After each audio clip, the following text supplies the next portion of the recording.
ఇప్పుడు జరుగుతున్న ఎమ్మెల్సీ ఎన్నికలు పెట్టుబడిదారులకు మాకు మధ్య జరుగుతుందని కరీంనగర్ నగర మాజీ మేయర్ సర్దార్ రవీందర్ సింగ్ అన్నారు. పెద్దపల్లి జిల్లా గోదావరికని ప్రెస్ క్లబ్లో ఏర్పాటు చేసిన మీడియా సమావేశంలో ఆయన మాట్లాడుతూ స్వతంత్ర ఎమ్మెల్సీ అభ్యర్థిగా బరిలో ఉన్న తనకు విద్యావేత్తలు మొదటి ప్రాధాన్యత ఇవ్వాలని కోరారు. అధికారిక విద్యను వ్యాపారం చేస్తున్నారని అన్నారు. పనిచేసే వ్యక్తులకు ప్రజలకు మధ్య ఉండే వారికి అవకాశం కల్పించాలని అన్నారు. ఎన్నికల విషయంలో ఓటర్లకు ఎవరైనా డబ్బులు ఇస్తే తీసుకోమని, విఘ్నులైన వారికి అవకాశం ఇవ్వాలని కల్పించాలని కోరారు.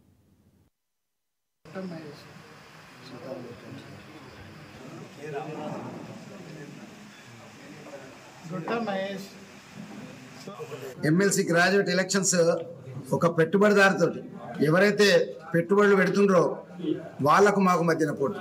విద్యావంతులని చెప్పుకునే వాళ్ళందరూ కూడా విద్యా వ్యాపారవేత్తలకు. సో ఈ రకంగా పనిమంతునికి మరియు ధనవంతునికి మధ్యన పోటీ. దయచేసి ఆలోచించండి.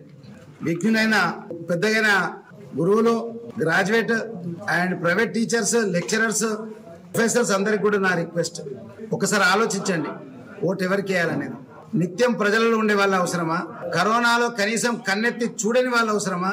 చావుకు సున్నాయికి రాని వాళ్ళ అవసరమా? పేదల గురించి ఆలోచించే వాళ్ళ అవసరమా?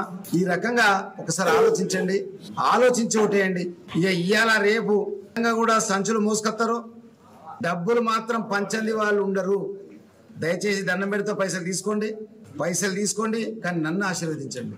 నేను ప్రొద్దున లేస్తేనే జనంలోనే ఉంటా, చావుకైనా పోతా, సున్నాయికైనా పోతా, మంచికి పోతా, షెడ్డికి పోతా. అయితే ప్లీడర్ లేకపోతే లీడర్ అయితే నల్లకోట